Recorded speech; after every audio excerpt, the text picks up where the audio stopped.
ایک شخص تھا عمر بن عبد ود، 90 سال کا بوڑھا، لیکن جب تلوار لے کے میدان میں آتا تھا تو 1000 آدمی کے مقابلے میں لڑتا تھا، اور لوگ جگہ جگہ یہ کہتے تھے تو اس طرح ہے جس طرح عمر بن عبد ود لوگوں کو ڈراتا ہے، تو اس طرح ہو گیا۔ یہ اس کے ارد گرد کے لوگ اس کی مثالیں دیتے تھے۔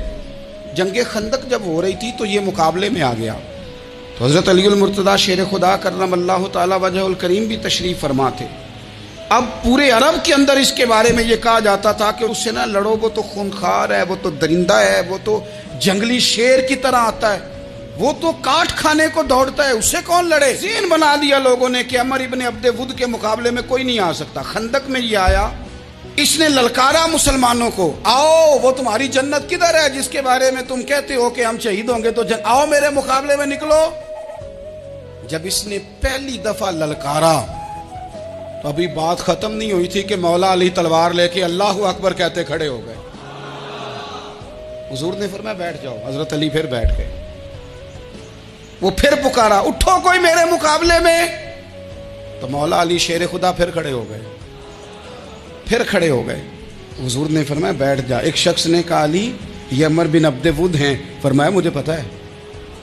نہیں سمجھے آپ بات، میں آپ کو سمجھا کے لایا ہوں پیچھے سے کہ پراپوگنڈا کرتے ہیں نا لوگ، ہو آگے نہ جانا، یہاں کرنٹ بڑا زیادہ ہے، وولٹیج بڑے سخت ہیں، تو آگے نہ بڑھنا۔ بھائی کیا ہو جائے گا، اٹھ باندھ کمر کیوں ڈرتا ہے، پھر دیکھ خدا کیا کرتا ہے۔ حضرت علی تیسری دفعہ اس نے کہا نا ہے کوئی، تو حضرت علی پھر اٹھے۔ اب تو رسول پاک صلی اللہ تعالی علیہ وسلم نے تھپکی دی۔ بعض جگہ یہ ہے کہ حضور نے خود تلوار تھمائی، سر پہ امامہ باندھا، اور حضور نے فتح یابی کی دعا فرمائی۔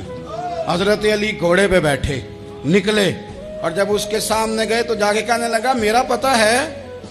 حضرت علی فرمانے لگے تو اپنا چھوڑ، میرا پتہ ہے تجھے، مجھے تو جانتا ہے۔ کہنے لگا میں 1000 کے مقابلے میں اکیلا لڑتا ہوں۔ حضرت علی شیر خدا فرمانے لگے پتہ نہیں تو کن سے لڑتا رہا ہے، جانے وہ کون ہے جن سے تو لڑتا رہا ہے، وہ کون 1000 تھے جو تیرے مقابلے میں آتے تھے، پتہ نہیں۔ تو کہنے لگا میرا نام میری ماں نے عمر بن عبد ود رکھا ہے۔ فرمایا چھوڑ تو، میری ماں نے میرا نام حیدر رکھا ہے۔ کہنے لگا تیری عمر چھوٹی ہے، کوئی بڑا لا۔ فرمانے لگے یہ تو جب ہنجے میں پنجہ ملے گا تو پتہ چلے گا عمر کس کی چھوٹی ہے، ابھی تو کہانیوں سے متاثر کرنا چاہتا ہے، تو چاہتا ہے کہ تو پریشر ڈالے اور میں تیری بات سنوں، تو مقابلے میں آ، ڈینگے نہ مار، کہانیاں نہ سنا، دیواریں ہلتی رہتی ہیں اور در کانپ جاتا ہے، علی کا نام سن کے اب بھی خیبر کانپ جاتا ہے، تو مقابلے میں آ، تو باتیں بنا رہا ہے، کہانیاں سنا رہا ہے۔ وہ کہنے لگا تو بچہ ہے، میں چاہتا نہیں تیرا خون بہاؤں۔ تو حضرت علی کہنے لگے میں بڑے دن سے پریشان ہوں کہ کسی بے ایمان کا خون بہایا کیوں نہیں، میرا بڑا دل کر رہا ہے تیرا خون بہاؤں۔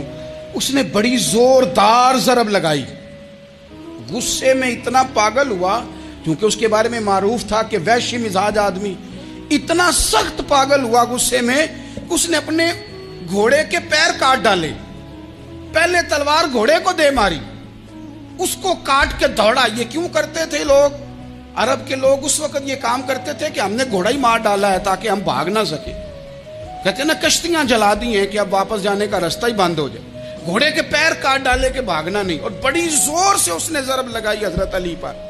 حضرت علی نے جب روکی تو وہ ڈھال ٹوٹ گئی حضرت مولا علی، اور آپ کے امامے کو اس کی تلوار بھی لگی۔ آپ نے فرمایا دکھا لیا تو نے زور، اب میری باری ہے۔